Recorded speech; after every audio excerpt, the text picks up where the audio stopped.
You're retro trekking with the Caramel Apples, where the topic is all things pop culture nostalgia.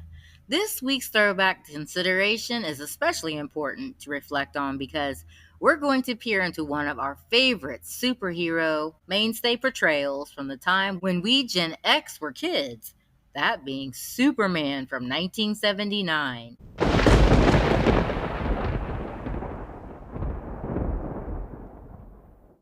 Now here's your host, Kennedy Rizzo and Cooper Lee.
Coop, are we not excited to caramel dive into our fascinating Orchard Trek retro this week? Completely. I mean, what sort of rich memories will we recall on one of our favorite superhero portrayals from back in the day, Superman? Oh, wow. Well, I will say this. We all have unique reasons for loving any given particular film. That in its essence is what makes cinema so special. I agree. Yeah. It's personal, it's a personal experience. You can love the meat of the movie or you can love the trimmings. Much like the love of all things Star Wars. Woo, woo, woo. Yeah, we've recently caramel dissected in our beloved Superman film. There's a bunch of good stuff here. Again, I agree, Cooper. Most people from our generation, Gen X, will refer to Superman as the definitive superhero film. As we age, youth's eyes fade. Yeah. Cynicism creeps in. Experience leads us to see the many injustices this life offers, and we slowly become more critical, less likely to accept that which we would rather believe. I know. After all, an adult who clings to the joyful ideals of wonder is simply naive, right? To this day, the opening title sequence for Superman infuses me with the same wistful joy it did over 46 years ago. OMG.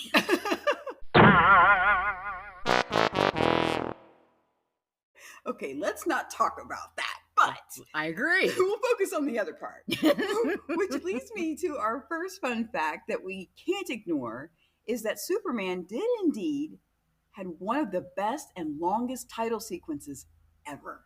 Yeah, this is true, and I can both see it and hear it in my mind's eye right now. Mm-hmm. Nostalgia is good stuff. I mean, look, come on, we're always talking about this, I tell you. Yeah. I mean, the credits were literally just the start of the fun. As we caramel dive into our retro film, our setup plot hones in into the time frame just before destruction of the planet Krypton. Scientist Jor-El sends his infant son Kal-El on a spaceship to Earth.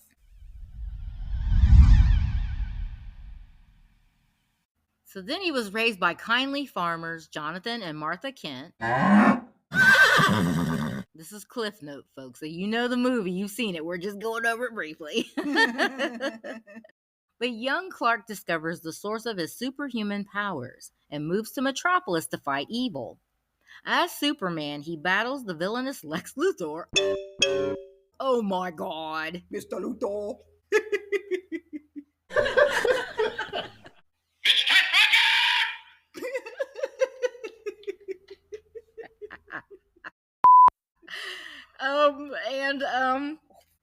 He's such an original character. Oh my God. We'll get into him in a minute. This is true. Hashtag facts.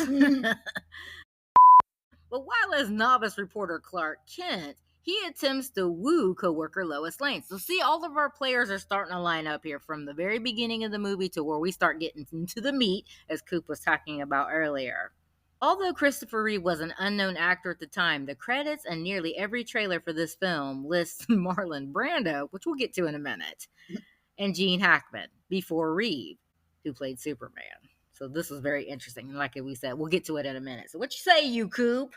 I say that we are on a fast track to some high flying events that really take you into the stratosphere in some moments of the movie. And the buildup is so good. Like, you know, like you said, you see him from Krypton, and then when he is actually donning the cape and everything, it's like it's a well told story, and it really does pull you in. And I think we talked about this before when we were talking about Star Wars and like it's movie magic music. That's right. Same with this. We've kind of already touched on it, but you can remember being in the theater back when we were younger, and there was nothing on the screen. You're sitting there just waiting for the lights to go dim for a movie to start, but they would always be playing music in the background. I love this. This is true. Isn't it? And Superman's title theme song was always one of the songs you would hear playing. It would excite you. It really did. It was so iconic and it was so memorable, and it takes you right there in a minute. It does. That set up us, the audience, the fans, for the adventure to come. Truly, yes. But yeah, I mean, we know the story, and that's the major, let's just get down to it, the major factor that made Superman work. So Kennedy has to rein it in.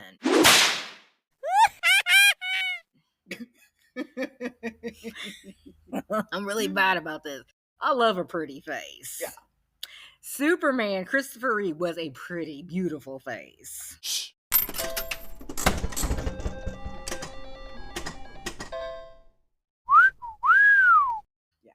I don't even know. This is our favorite Superman. Maybe it's because it's connected to our generation, but yeah, I haven't. What say you, Coop? Like, this is the business. And I'll say what's truly interesting about it. Our mama, you know, she had her choice of entertainment as well. You know, she was, you know, she grew up in a different time, but she had the things that she liked on TV. And Superman from back in the day, she was already a fan of. She liked the old black and white Superman. She did buzzkill. Okay. Yeah, and she thought he was attractive, right? That's right. But fast forward to the one we're talking about, she also thought that he was a nice replacement for the one that she thought was attractive. Yeah. Yeah. She thought Christopher Reeve was a nice tall drink of water as well. I think we picked up on that because we were like, Mom knows. Yes. You can see it. And we have a nice memory to share too here in a little bit about watching this particular Superman. We actually saw it at the theater. Yeah. With what Coop just described, with the blue screen, nothing on, and the music. Yep. Which was helmed by John Williams, he is iconic. Yes. When it comes to movies and his music contributions to them, they set up what the movie was about. Like, you audibly heard what the movie was about. And I would say, and I don't know if you would agree with me, there's certain things in certain genres where you're like, that's the touchstone of something. John Williams is like the touchstone of really capturing the theme and the tone of the movie. I think you nailed it. He's that. Like, he did Star Wars too. Like, he just knows what he's doing. Star Wars, Jaws. Yep. Indiana Jones. Yep. I mean, like, when you think about those movies, yeah, there's great acting, great actors, and contributions that way. But then it's like, what was 75% of the movie, or even 85%? It was the music. We should totally do a show on John Williams. I think we should. Not done that yet. Project. Cooper's got good ideas. But back to Metropolis. Yes. Superman, I don't know, he just showed up and he just made everything all better. Yeah. But like, the movies were so good back then, and what he was about, saving the little guy, saving the common person, saving cats. And he was good looking doing it. He made it look effortless. He did. We fell in love with his character of Superman. Christopher Reeve nailed it. He did. Like, that's who we think of. Like, it's an overload now Mm-hmm. with superhero films. And I mean, they're doing their cousins twice removed, their big toes 3 times removed, and they put a cape on them, call them famous. We're not buying it. But our memories of the old superheroes from our generation, that's when we start getting the appetizer of that. Yeah. Superman,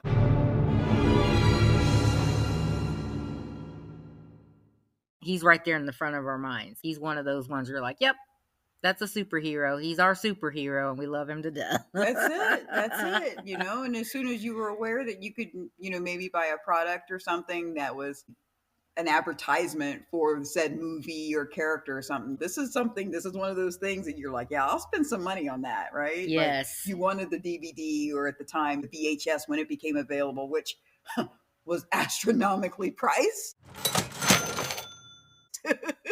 Yeah. Yeah. We got to bow down to the classic S on the chest.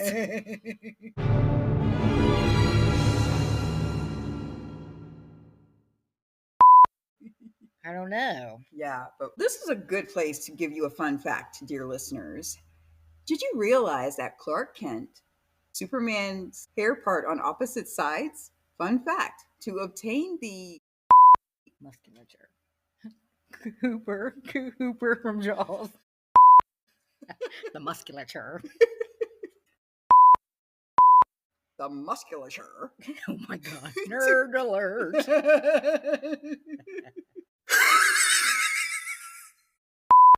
To convincingly play Superman, Christopher Reeve underwent a bodybuilding regimen supervised yummy. By none other than David Prowse. Where do we know him from? Oh, I knew Coop would like this. Yes, yes. I love this. The man who played Darth Vader in the original Star Wars trilogy. Low standing clap. Yes, let's just bring it to an ovation already. Yeah? Okay. I'm on board.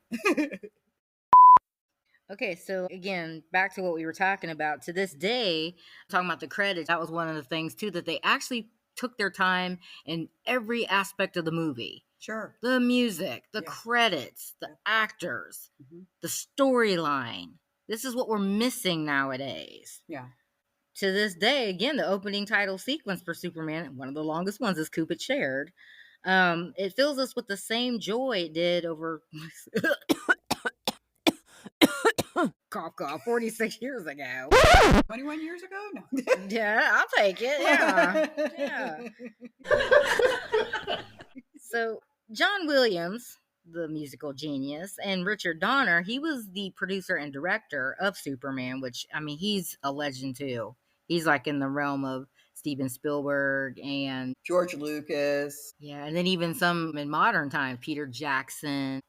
Ridley Scott. I mean, we got all these powerhouses that actually had that movie, that cinema like vision that we miss. Yeah. Because I don't know what's happening now. I mean, it's different now. It's just different. I mean, do you really want to go say something? Not really.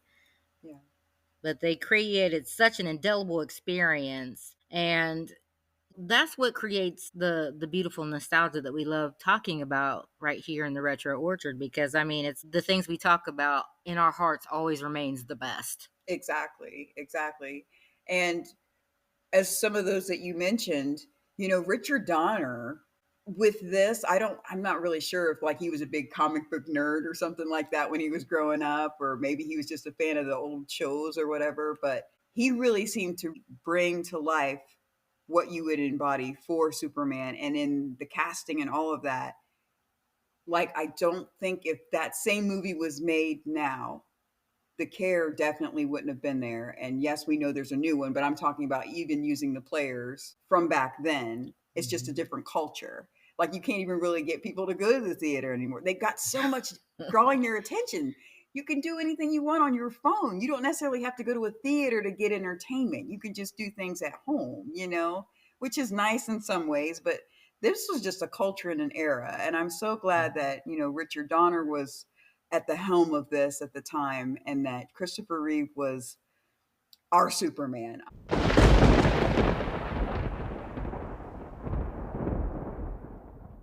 I'm so thrilled that we're doing this show today. It's I an love honor. that. It's an Yeah. honor. I mean, like, and actually, Coop, I can't remember where I saw it, but he actually, there was an article that he shared his opinion about what we're talking about. Uh-huh. He feels the same way. I mean, Wow. he's in the business and he's like, what's happening? Yeah. And I can't remember what movie came out. It was supposed to be some blockbuster, but he gave his 2 cents about it and it wasn't the best. So we're not the only ones that feel this way. People miss what that kind of art could bring into our lives in a world of chaos around us. We could escape into this reality, and Superman sure helped us do that.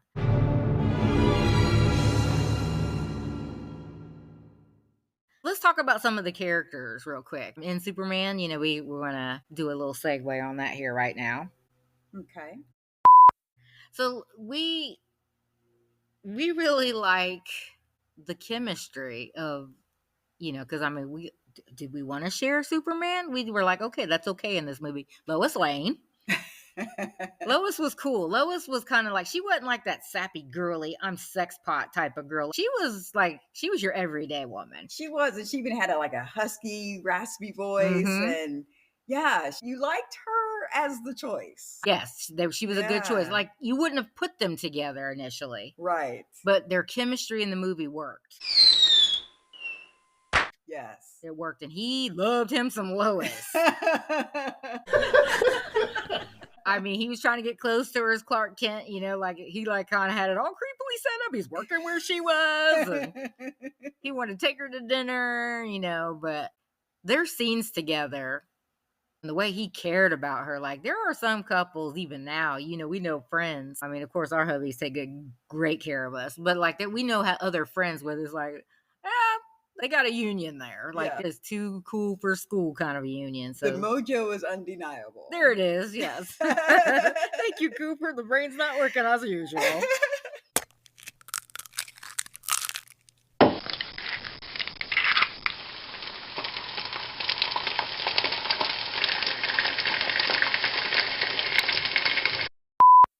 But yeah, I like Superman and Lois's chemistry. We're going to the next one. I even like the editor, their boss. Yes. What was his name? He was like the old. Oh, that was a fun fact. Like, he was an old little rascal. Oh, wow. Like, way back when. He was actually one of the little rascals. I see him now and I can't remember his name. Hold on, folks. We're going to get this for you. Jackie Cooper. Okay. So it's Jackie Cooper, and he played the little rascal. Well, he's one of the gang. Yeah, if any of you Orchard archivers actually know what little rascal he played, give us a shout out on social media. So let us know. Hit us up on social media. You know the drill. X, the gram, and TikTok.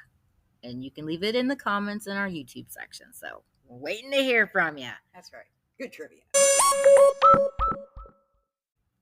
All right. So also we're going to talk about, well, the parents were cool. We'll get to the side characters in a bit, but the main characters, who was that? Was it Jimmy, the young editor to be? Yeah, the little photographer that was running around with Lois. Yeah. Yup. I mean, he's in the movie. I mean, I wouldn't have called him like a favorite character or anything, but he's in the movie and that works. Right. So Jimmy works. He was everywhere and he always had to be rescued. Come on, Jimmy. Jimmy. Come on, Jimmy. Lois held her stuff together better than he did. Jimmy in distress. That's right. I also like the sequences where their date where they were flying. Yeah. There was a chemistry there. It's fun to watch that. It's like, that's what people are after. Yeah, because like the moment she kind of looks at him while they are up there flying, she's like, I like this guy. We understand, Lois. Yeah. OMG. Now let's get to the baddies. Now this is not in the film, but I don't want to go long on it. But Marlon Brando, I guess he was giving the creative execs a little trouble because he was a bit of a diva. You'll have that, I guess. Yeah, he wanted top billing. He was only in it for like 10, 15 minutes. Wow. But he was a diva. He wanted top billing. He did that with another movie that was Guys and Dolls, which is one of our favorite older movies, musicals. Him and Frank Sinatra, who's awesome. He's a legend in his own right. But Marlon Brando won a top billing in that one too. So, okay, so he was in it. They obviously acquiesced because he's in the movie, and he did a good job with it. But he was only in it for 15 minutes. I don't even know. Which, to your point, I can understand them wanting to have somebody that's kind of a crowd draw. You know, they draw a crowd as well. Yeah. But that's really a spot they could have put anybody because he's not the main guy. So the fact that he thought his few minutes at the beginning had to be top billing worthy, it's like, dude, see, come on. That's right.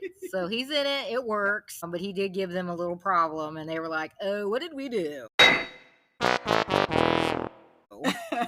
it all worked out in the end. The real baddies into the movie. Okay, let's talk about that for a second. So we have the iconic, legendary Lex Luthor.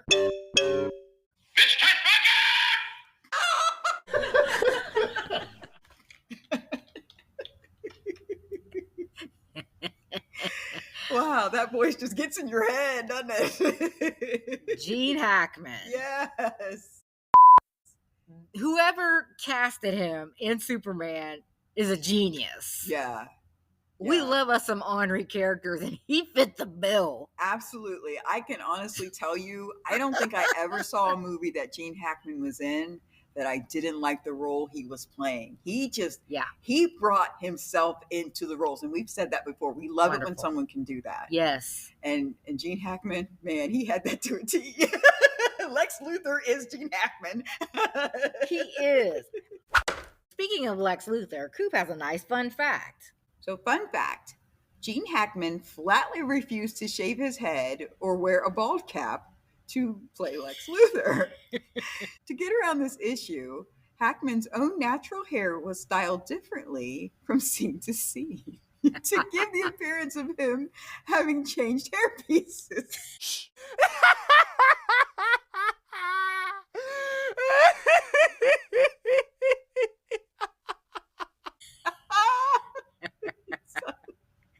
Numerous hair pieces are visible in his underground complex. So Hackman relented and wore a skull cap in one scene. And we remember this. Yes. When he is taken to prison by Superman.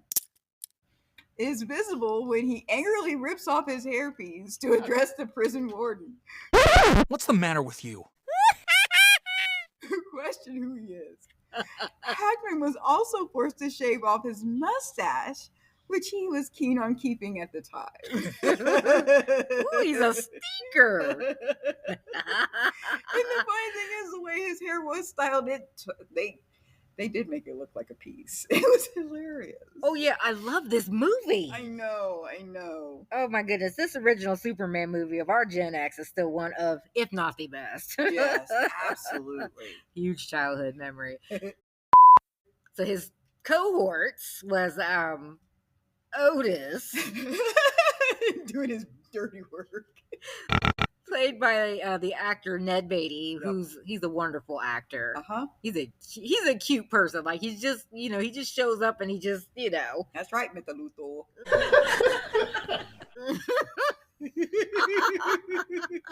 Like how they even meet? I know. And then the pretty lady, which I don't know how she was even connected to them, but Miss Tessmacher. Yeah.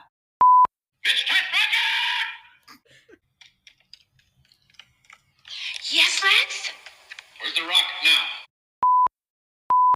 Yeah, so they were this evil trio, and they always had plans back when we were growing up. Any movie or show was always like somebody wants to blow up the world, Yes, overtake the world, with missiles. Because this was around the time of, the Vietnam War ended.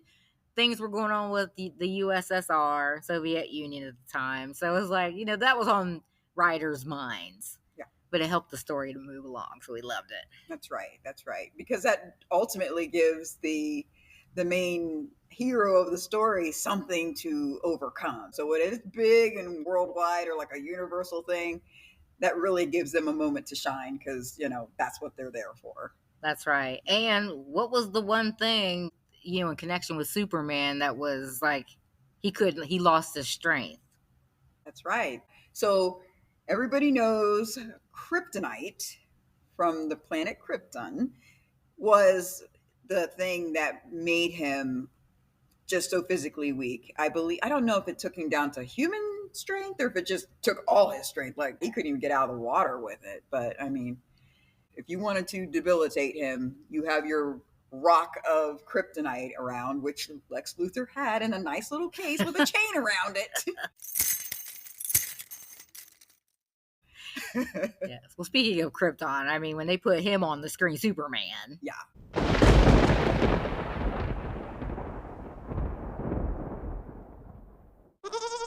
That's why we had to sit, because, we'd be weak in the knees if we had to stand and watch that. We'd be like, oh, yes. Oh, my goodness. And then they throw Lex on the screen, and we're like, okay, we're all better now. That's right. We're ready to laugh. Henri's here. He has arrived. Lex is awesome. He is. And it's sad that, like, was it a year or so ago, him and his wife, was in the news feeds where he's passed away. Yeah. It was kind of tragic because I think he had some elderly issues where I think it was like some Alzheimer's or dementia, and the wife had some health issues too. So he's no longer with us, but we're glad that we have a lot of his good works captured in film. Yeah. We can go back and see some of his funny moments, his serious moments, because he was in another good movie we liked. Was it French Connection? Yeah, that was good. Popeye Doyle. Yep. I think I'm saying that right. Anyway, he's good. He's a very good actor. We need more veteran actors. They're aging out, or I don't know. It's just different now. But like you said, at least we can go back and watch what was already created. But that is sad that there isn't some sort of future direction to still hold as strong as these cinematic gems that we love to talk about. And we don't even have our Superman anymore. He's No. passed, and everybody knows the story of Christopher Reeve. He had a tragic accident, a horse accident. So it is what it is, I mean, things happen, but we have him treasured on film too. So we're glad for that, and for his family, obviously. And what's interesting about it, he received his Hollywood star on the Walk of Fame. He received that 2 years, I believe, after the accident. So sweet. That probably really did mean a lot to him. It would have been nice if he could have got the accolades prior to the accident, but he was still alive and was able to receive that. So, that probably meant a lot to him and his family. Oh, I'm glad to hear that. Did not know that. Yeah, really That's cool. nice. Okay. Well, here's a little scene that we want to share straight from the Superman movie.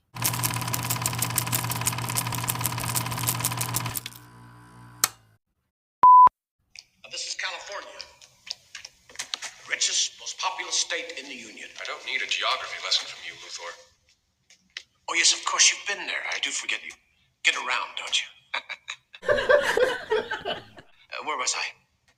California. California, right. The San Andreas Fault. Maybe you've heard of it. Yes, it's the joining together of two landmasses. The fault line is unstable and shifting, which is why you get earthquakes in California from time to time. Wonderful. Couldn't have said it better myself.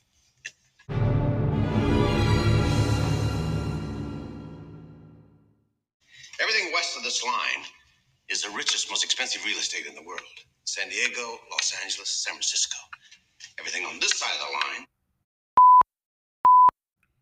Basically, at this point in the story, Lex is letting him in on the little secret of what he's trying to do. As Kennedy Rizzo mentioned, he's trying to take over the world pretty much. He's really honing in on California and completely taking it over to be his hub, right? Nutbag.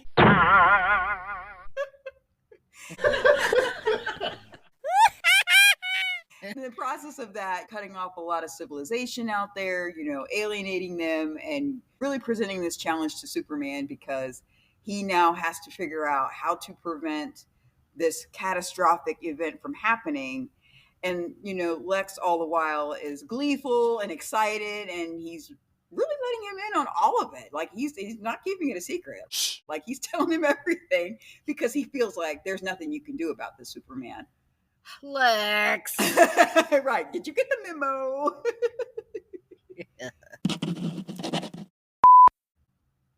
Proper point Would destroy most of Cal. responsible. It occurs to me that a 500 megaton bomb planted at just a proper point would destroy most of California.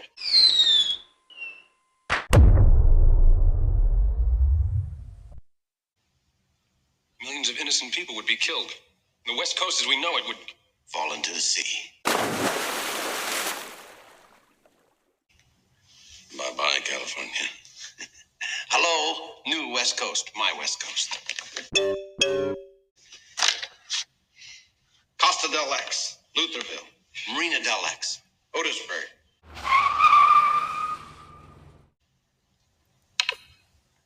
Otisburg? Who's this monster? She's got her own place. Otisburg? It's a little bitty place. Otisburg? Okay, I just wipe it off. That's all. It's a little town. You're a dreamer, Lex Luthor. A sick, twisted dreamer.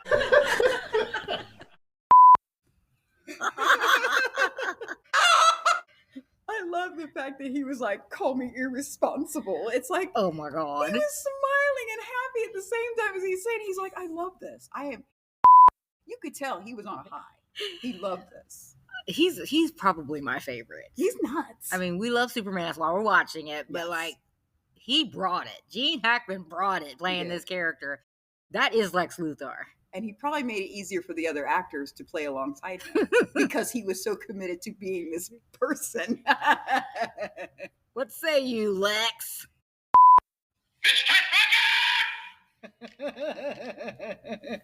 Oh my God.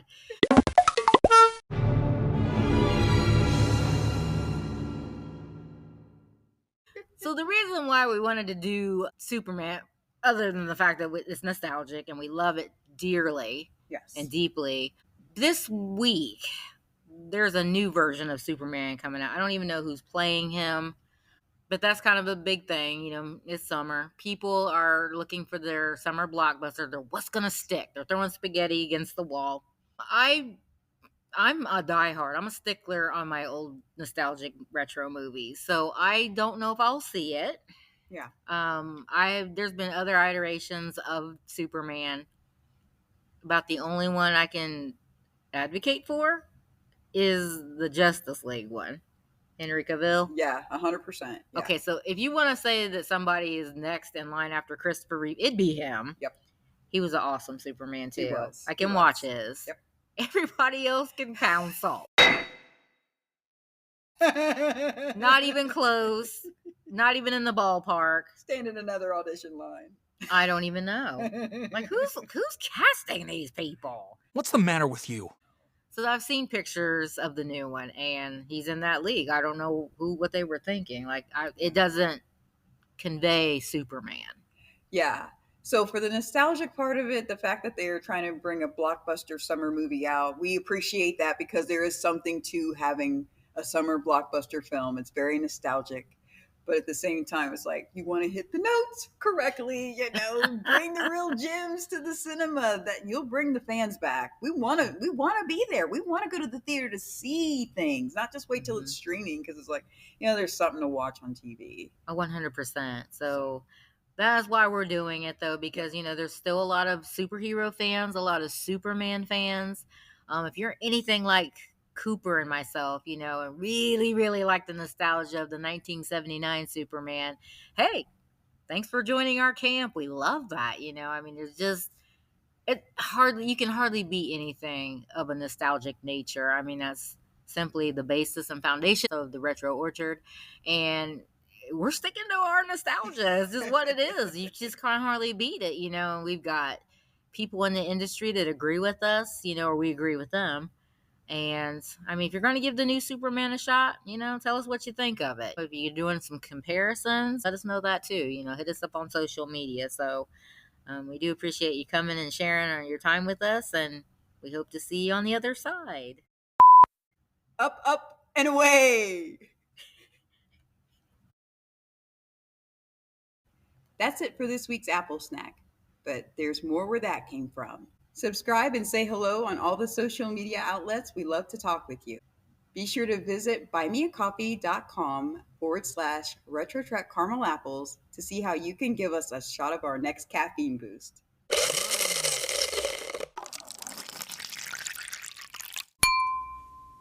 We appreciate you so much. Thanks a latte.